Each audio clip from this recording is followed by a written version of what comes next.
Penanganan penyelesaian kewajiban PT Asuransi Jiwa Bumi Asih Jaya dalam pilot kepada pemegang polis sehubungan dengan telah dikeluarkannya keputusan Mahkamah Agung tentang kepailitan PT Asuransi Jiwa Bumi Asih Jaya.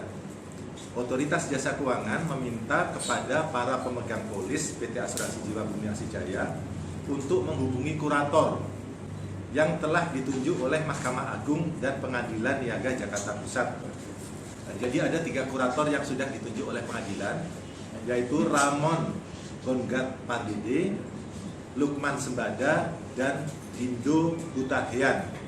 Sesuai peraturan undang-undangan yang berlaku, proses penyelesaian kewajiban kepada kreditur, pemegang polis, dan pihak lain yang berhak dilakukan adalah kurator yang telah ditetapkan oleh pengadilan.